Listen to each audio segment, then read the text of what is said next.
Assalomu alaykum hurmatli tinglovchilar. Men Mardanova Mohira Davron qizi, Denov tadbirkorlik va pedagogika instituti xorijiy til va adabiyoti quyi kurslar kafedrasi o'qituvchisiman.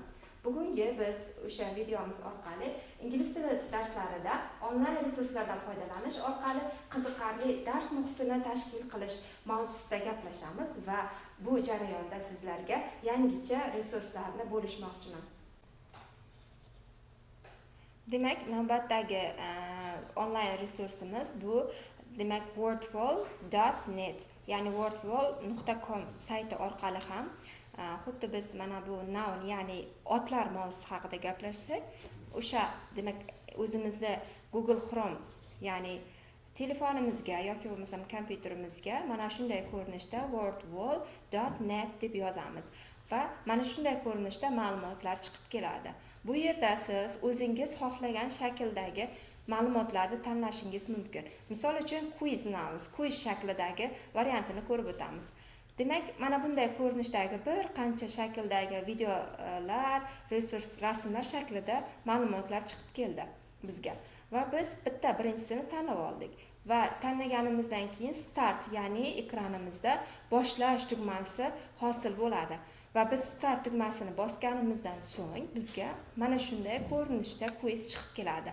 The girl went outside to the play va multiple choice question, mana 3 ta shaklda savollarimiz turibdi. Biz o'zimiz to'g'ri deb belgilagan javobimizni belgilaymiz va o'sha belgilagan jarayonimizda bizga mana shunday ko'rinishda, demak to'g'ri javob belgilagan bo'lsak, mana bu yerda the girl, ya'ni qiz bola so'zi noun, ot so'z turkumi bo'lganligi uchun to'g'ri belgisi turibdi. Agar xato tanlaganimizda x belgisi, xato belgisi chiqib kelgan bo'lar edi. Va bu bitta ko'rinish shakli. Mana bu ekrandagi burchakka qaraydigan bo'lsak, biz agar open the box, ya'ni box ochish, qutilarni ochish orqali ham ko'rishimiz mumkin. Savollarni boshqacha shaklida. Agar bu demak 3 tasidan bittasini tanlash shakli bo'lsa, endi mana bunday ko'rinishdagi, ya'ni savollarimiz oshkor turadi. Bunda misol uchun common nouns, proper nouns, bunda surish orqali so'zlarni katakchalarga to'ldirib chiqamiz va submit answers, ya'ni javoblarimizni kiritish joyini bosganimizda bizga javoblarimizni chiqarib beradi. Nechta to'g'ri, nechta xato. Mana misol uchun ko'rib turibmiz ekranda. Mana bu yerda demak to'g'ri belgilari turibdi, ba'zilarida demak x belgilari turibdi, ya'ni xato belgilari. Mana shunday ko'rinishda demak ko'rinadi ekan bizga. Va keyingi xohladik mana bunday ko'rinishdagi shaklini. Ya'ni bular raqamlar ko'rinishda. Bu sayt ayniqsa ingliz tilini ikkinchi til sifatida o'qitadigan dars jarayonlari uchun juda ham foydali hisoblanadi. Chunki mana bu yerda biz raqamlar shaklini ko'rib turibmiz va talabalarimiz o'zlari inglizcha raqamlar tanlashadi.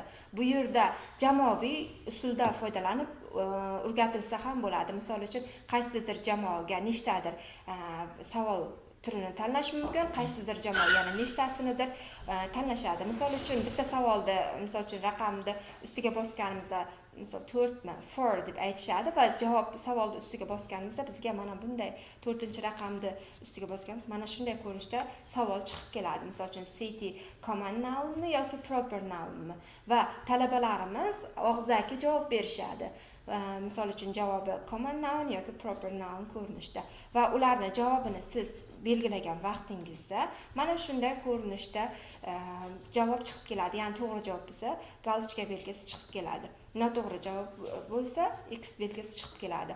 Bu resursimizning foydali tomoni mana shundan iboratki, bu darslar jarayonida jamoaviy ishlatib dars muhitini juda ham qiziqarli olib borishga yordam beradi hamda bu resursdan eng yana bitta afzallik tomonlaridan biri, bu resurslar tekin, ya'ni hech qanaqa to'lovlari yo'q hamda jonli o'sha vaqtni o'zida biz baholab natijamizni bilishimiz mumkin.